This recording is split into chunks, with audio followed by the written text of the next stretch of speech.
Tired of the hassle and risks of manual fruit cutting? Let me introduce our partners over at SupraCut System, the automated solution that enhances safety, quality, and efficiency. Cut up to 120 perfect citrus wedges per minute, 6 times faster than manual. Patented technology delivers consistent slices, reducing waste and eliminating plastic. The contactless hygienic design lowers contamination risk and workplace injuries. SupraCut integrates seamlessly for any volume. Improve profitability and customer experience. Experience the power of automation with SupraCut. Get started today at SupraCut.com and be sure to ask about their risk-free trials.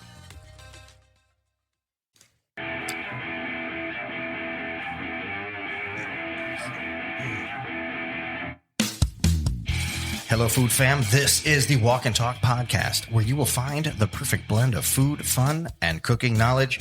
I'm your host, Carl Fiadini. Welcome to the #1 food podcast in the country. We're recording on site at Ibis Images Studios, where food photography comes alive, and I get to eat it. Joining us in-house is Chef Kurt Hicken, product specialist from Peninsula Food Service, who has prepared 2 stunning dishes using Creekstone Farms Wagyu fillets. And for those who may not know, we photograph and film each dish to showcase the incredible culinary creations of our guest chefs. Follow along on Instagram at Walk and Talk Show. Our featured guest today is Clint Scroggs, a dedicated team owner competing in the incredible Hogs for the Cause cooking competition. This event isn't just for cooking. It's about making a difference in the lives of children battling brain cancer. Clint's team has been part of this heartwarming journey for a decade, showcasing not just culinary skills, but a commitment to community and compassion. With around 90 teams competing at the U of O Lakefront Arena, they draw in crowds of 30 to 40,000 attendees, all united for a common cause. Last year alone, the competition raised close to $4 million. Clint's team brings a unique twist to their Dead Pork theme, inspired by pop culture icons like Deadpool and Taylor Swift. What's that about? Today we'll dive into the challenges and victories faced by Clint and his team, from the exhilarating highs of culinary creativity to the emotional stories that drive their mission. But first, Kurt, welcome to the show, and let's get into those delectable Wagyu fillets. Those dishes were fire, dude. Thank you. Thank you very much. Yeah, the Creekstone line just came out with a new Wagyu product about 2 weeks ago. And just now getting introduced, it's just an amazing item. As far as an American Wagyu, it's, I believe, the only American Wagyu that's halal. Marble score is up to an 8-9, so right up there with Japanese Wagyu and Kobe product. Just an incredible product. What about the dishes? We did a steak tartare, which was with the filet mignon. And we did a seared filet mignon with a little wasabi caviar and shaved truffle mushroom mashed potato. Where'd you come up with the idea for this? Driving down the road. Kurt, those dishes were fire, man. Tell me about it. What was the tartare about? Started with the Creekstone Wagyu Platinum, which is the highest level Wagyu that Creekstone has. Marble score 8-9. Made it with a Worcestershire cured egg and a little bit of Dijon mustard and Tabasco to kind of keep that red color. One big trick, I always want to make sure you keep the meat very cold. And then put the crostini right at the bottom of the ring mold. So rather than having the crostini or the chips or something sit on the side, it's part of every bite. When we got into the other dish, you made something really interesting. And I guess it's common in more elevated chefs or whatever, but talk about what you did with the pearls. It's like they call them pearls or they'll call them caviar. And you can make it with fruit juice or red wine or balsamic as we did today. And so you take balsamic and you heat it up to a boil and you add agar-agar, which is a non-animal based, vegan-friendly gelatin, essentially.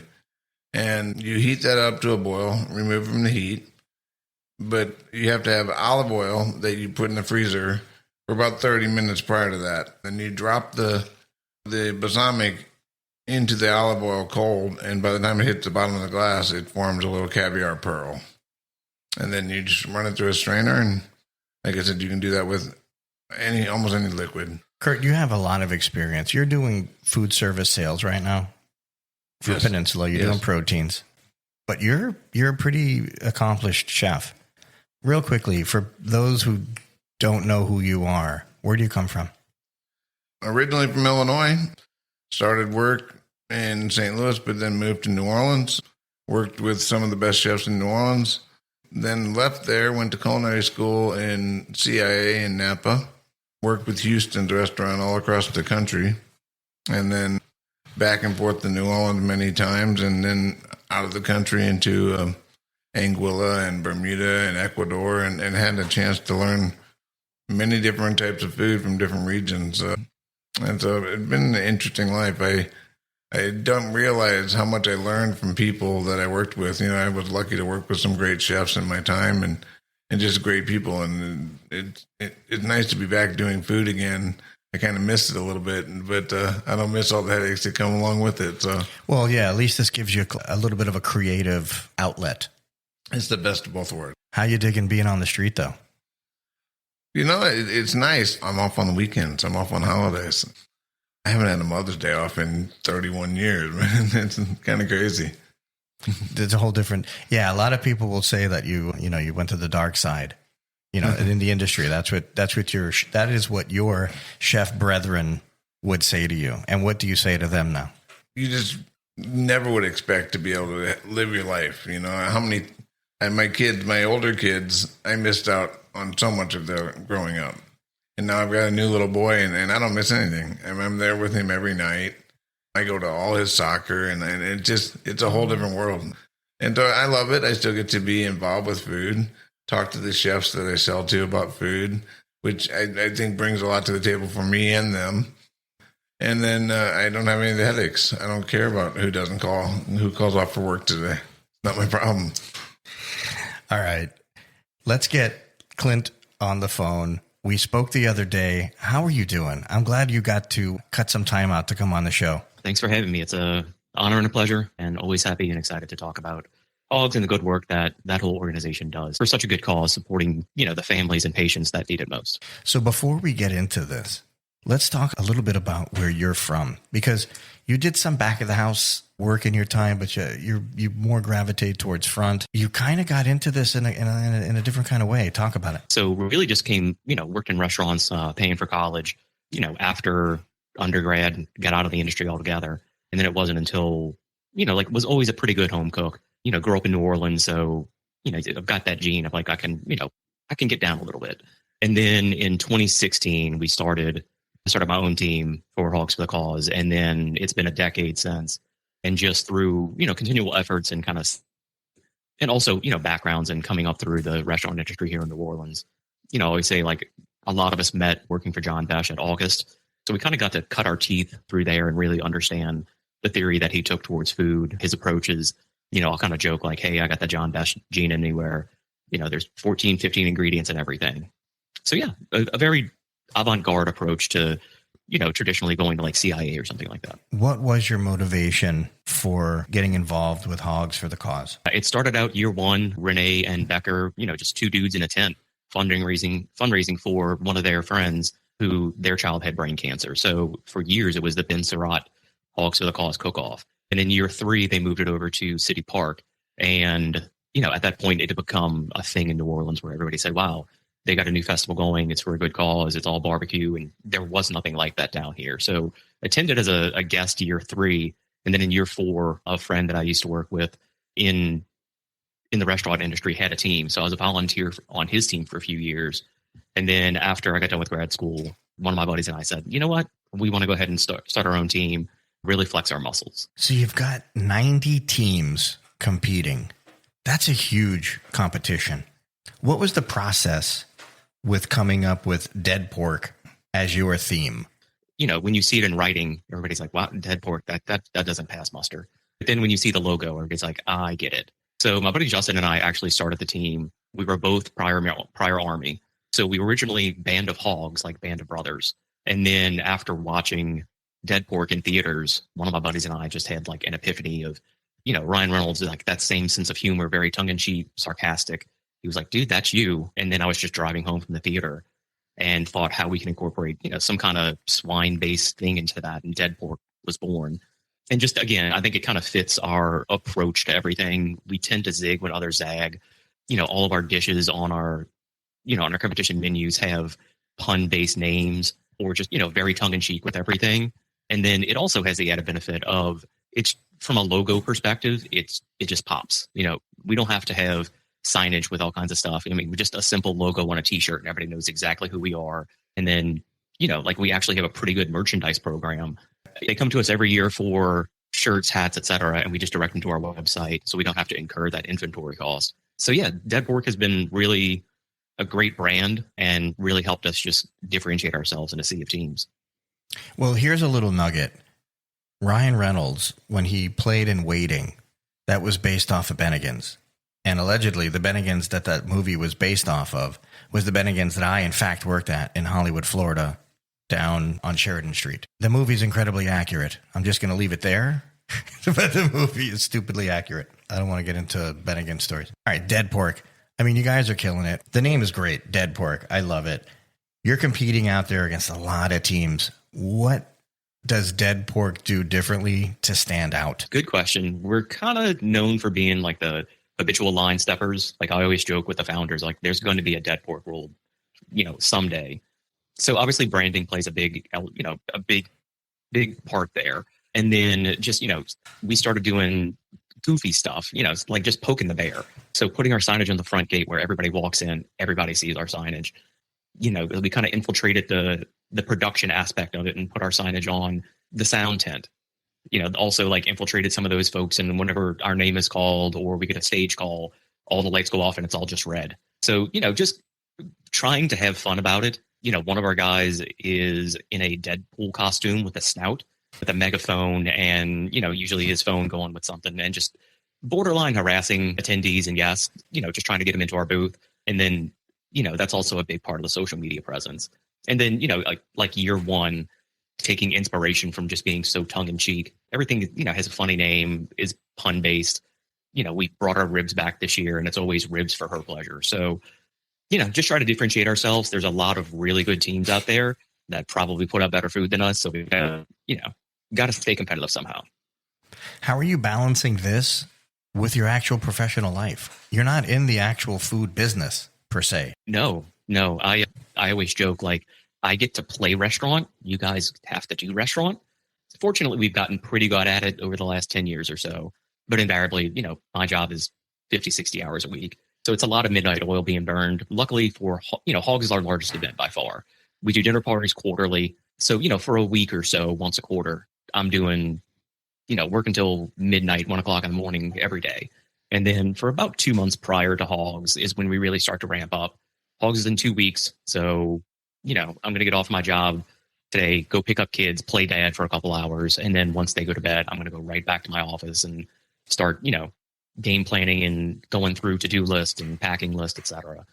So, there's a little bit of kung fu to knowing how to do it. And just, I have a whole shed full of stuff and go in there and say, all right, it's probably going to be most of all this stuff. And then just getting better about it with experience. I'll tell you, it is one of the most cathartic and best feelings in the world because load in and load out at the plot is always, it's 90 teams. You got hundreds of cars and, plots that are way bigger and more complex than ours. We usually load out on Thursday and then Friday we put up our storefront. Before awards are done on Saturday, we are completely broken down and everything is in the trailer. Like I've had other teams come up to me and say like, dude, how did you do that? Because that Sunday breakdown is the absolute worst. So to your question of like, how do you balance the, full-time job versus the nonprofit? Getting better and more efficient at it has helped out a whole lot. The cooking, I don't even know if that's the hardest part. I mean, setting up and breaking down is terrible. We all know that. That's a crap show. But what about the sponsorships? You got to go out there and hustle up the money for these kids. How are you handling that? I am perhaps the worst nonprofit CEO on the planet. I'm not usually the, hey, can I have $1 type person? But it does cause you to, knowing what cause we're supporting and what we're doing, it does, it inspires you to seek partnership and not just ask for $1, but hey, let's work together. So we definitely couldn't do it without our partners. Conseco's groceries down here, like pretty much bankroll us. They donate the food for Hogs itself, which again, worst nonprofit CEO ever. I'm always like, hey, I don't feel comfortable doing this. And they're always like, dude, stop making it a thing. So huge thank you to them. Vino is where we're doing our dinner parties now. We just got those going again, and we're beyond excited. And then some of the other ones, Crescent City Meats, American Seafood, all those guys. Like, we just could not do it without it. Just a quick shout out to Jerry over at Crescent City Meats. Absolutely. Good dude. Pooch made the connection, and they donated a brisket, and then they infused it for a bulgogi preparation that we did for our last dinner party. And just, completely wowed with that generosity with somebody I've never even met. So, but yeah, I mean, that kind of generosity, it helps us keep our costs down when we do events, which in turn just means more money going towards kids with cancer. And then there's just some of our other stuff, like a couple of our guys are in the wine industry. So they always get to, pull a couple tasters, and we get to use those for dinner parties. Also, like, Hogs has some partnerships that we get to have fun with too. Their official beer sponsor is the Miller High Life Pony. So a 7-ounce glass bottle. And they are like the number one driver of Miller High Life ponies in the country. So, just appreciate all the partners that we have, always looking for some new ones. It's the best part of it is getting to work with, just great people, do something fun and do something cool. So if anybody wants to partner up, we're here. Our website is deadpork.org, or you can just reach out to us directly on Instagram. Those DMs are always open, and we have a team that checks our Instagram every day. You were talking about dinner parties earlier. I understand that you just did a Wu-Tang themed dinner party a week or so ago. What was that about? That dinner party has grown and evolved. We were doing that at the Southern Food and Beverage Museum.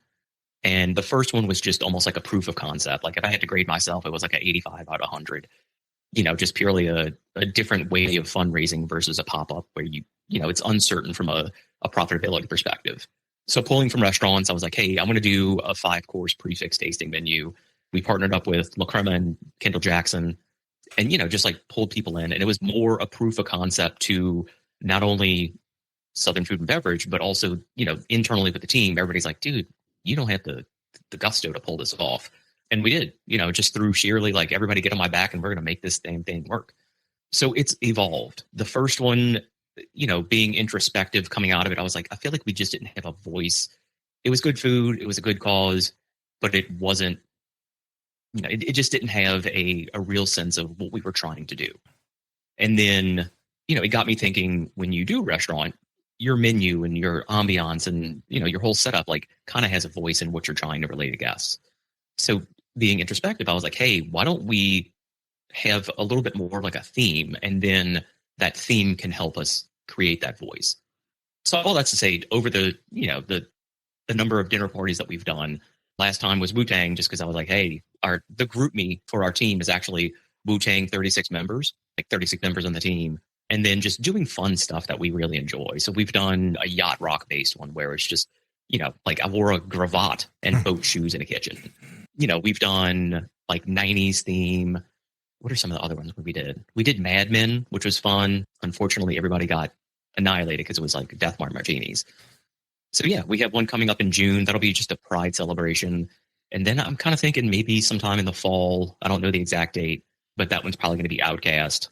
You got to do fish and grits and some other stuff. But Wu-Tang was fun because we got to do just a real like Asian-based kind of menu. And then, same thing with our competition food. All of our menu items have like really fun pun-based names. And we get the channel just, flex that creativity. It kind of gives us a direction to go towards.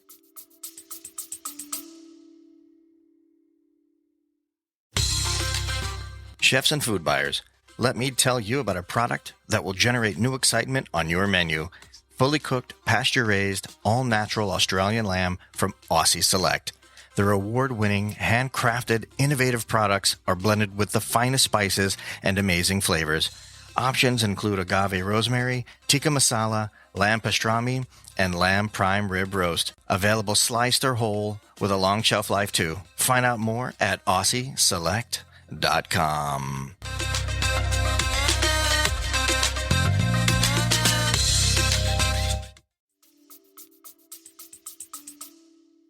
Well, I came to bring the pain hardcore to your brain. You know what I'm saying? I'm just saying. Our entree course was, if you want beef, then bring the ruckus. There you go. You got to protect your neck. You know what I mean?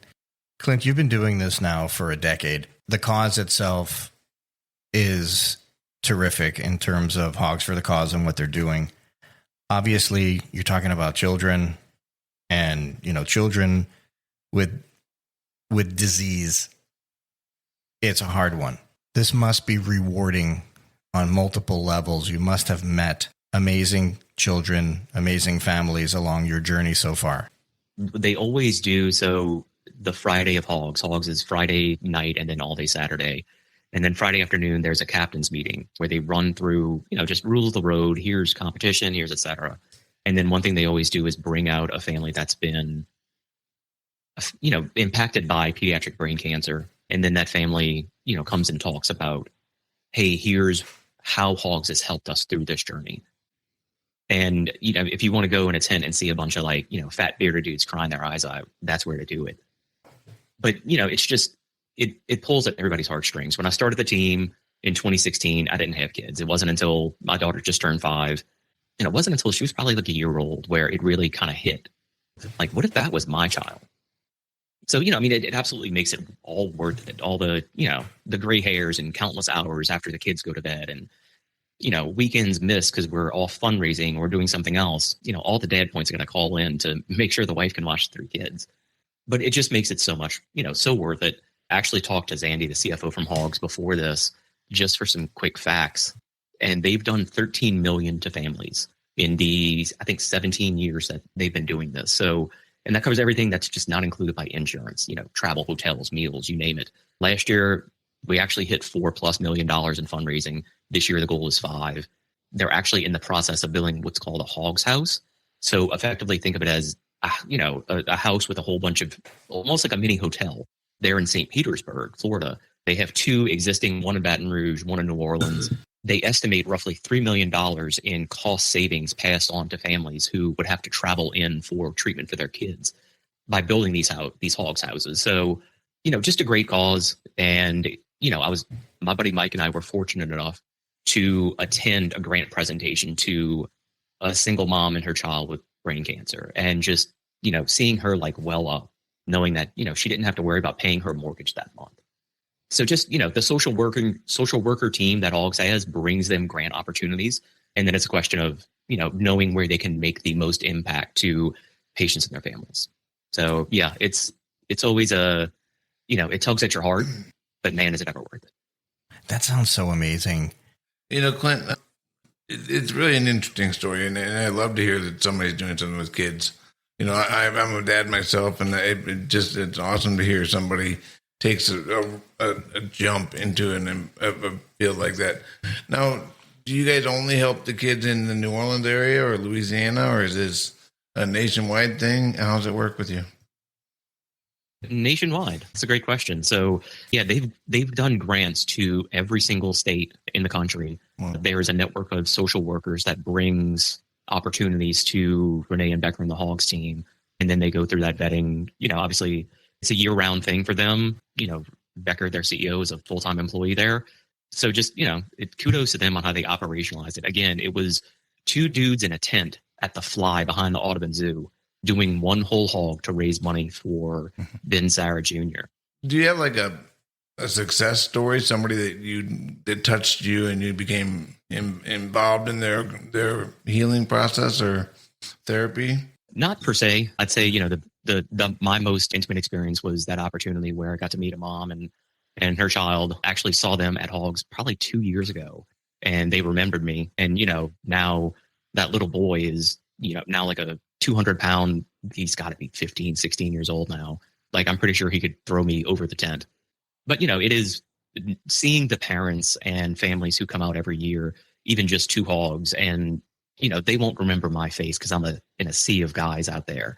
But every one of us knows who those parents, those patients are, especially when they say my kid is here because of the work you did, everybody gets immediately dialed in with that family. A sea of bearded fat dudes. I would fit right in with all of that. You said it earlier. I need to be part of this somehow. Kurt, I mean, that's a great question. The fact that, is it a regional thing in Louisiana? It is nationwide. And I would urge everyone to kind of just jump in and help.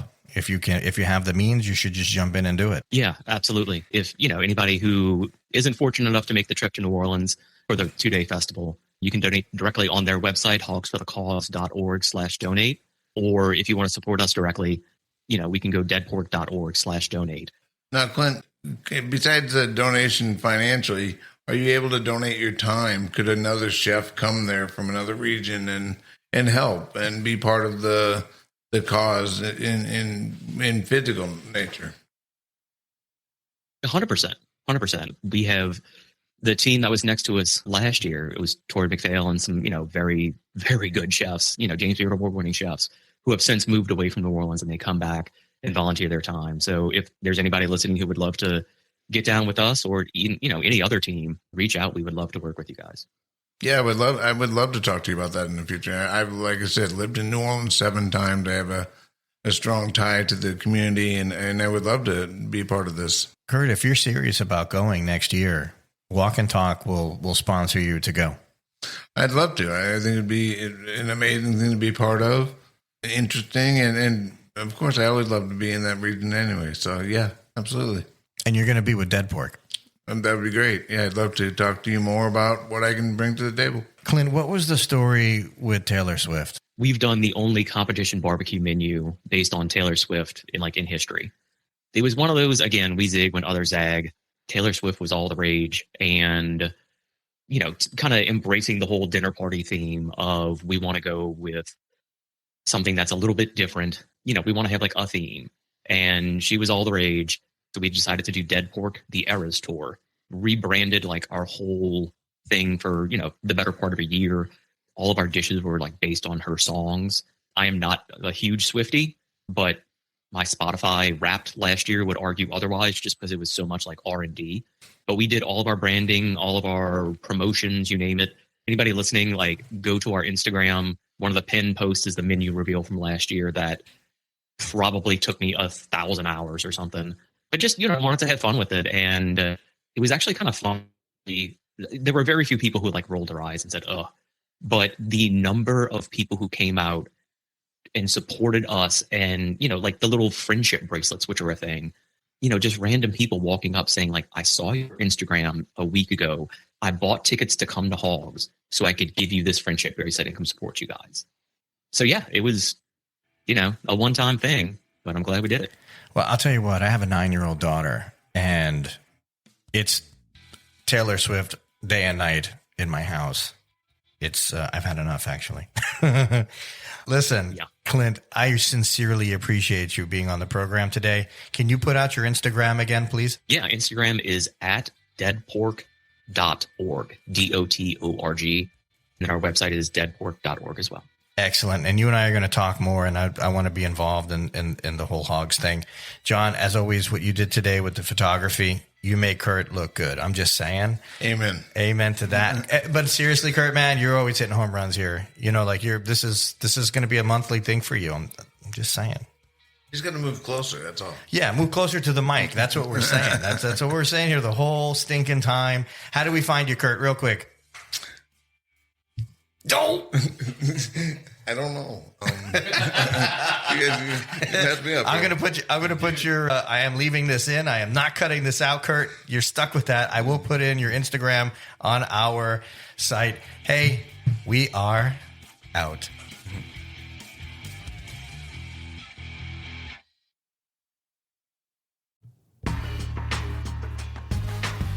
Let me tell you about my friends over at Citrus America and their amazing juicing equipment. They're revolutionizing the way you enjoy freshly squeezed juice. They're at the best hotels, restaurants, and markets. Their mission is simple. Develop a unique consumer experience with on-premise juicing, deliver healthy taste options to clientele, and juice more faster. It's that easy. Citrus America supplies the highest quality juicing equipment and solutions in the industry. So whether you're a small business owner or a large corporation, Citrus America has the right juicing equipment for you.